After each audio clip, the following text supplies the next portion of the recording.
Hello everyone.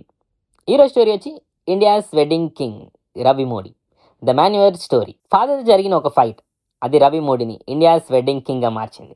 అవును, 1980స్లో ఇండియాలో చాలామంది షర్ట్స్, ప్యాంట్స్ ఇంకా సూట్స్ మాత్రమే వేసుకునేవారు. అప్పట్లో రవి వాళ్ళ ఫాదర్ షాప్లో పనిచేసేవాడు.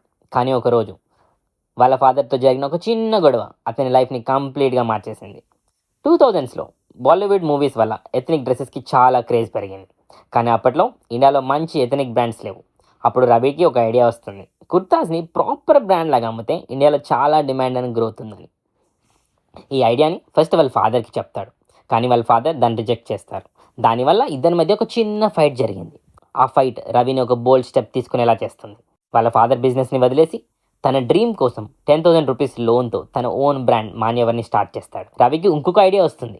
ఓన్ షాప్స్ ఓపెన్ చేయకుండా బిగ్ బజార్ లాంటి పెద్ద స్టోర్స్లో తన క్లోత్స్ని స్టాక్ చేయించాడు. ఈ స్మార్ట్ ఐడియా చాలా బాగా పనిచేసింది. జస్ట్ 3 ఇయర్స్లో Manyavar annual sales 4 crores reach అయింది. బిజినెస్ బాగా రన్ అవుతుంది అనుకునే లోపే రవికి తన బిజినెస్లో ఒక పెద్ద ప్రాబ్లం కనిపించింది. అదేంటంటే ఇండియా చాలా పెద్ద కంట్రీ.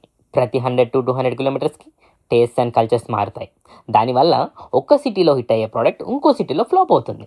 రవికి అసలు ఏ ప్రోడక్ట్ వర్క్ అవుతుందో అర్థం కాలేదు. బిగ్ బజార్ కూడా సేల్స్ డేటాని షేర్ చేయలేదు. ఈ ప్రాబ్లంకి సొల్యూషన్గా రవి మోడీ తన ఓన్ మాన్యువల్ షోరూమ్స్ని ఓపెన్ చేశాడు. అక్కడ సేల్స్ని state, city, pin code level వరకు ట్రాక్ చేశాడు. దాని బేస్ మీద రైట్ ప్రోడక్ట్స్ని రైట్ ప్లేస్కి కరెక్ట్ క్వాంటిటీలో రెడీ చేసి లాసెస్ని తగ్గించి ప్రాఫిట్స్ని పెంచాడు.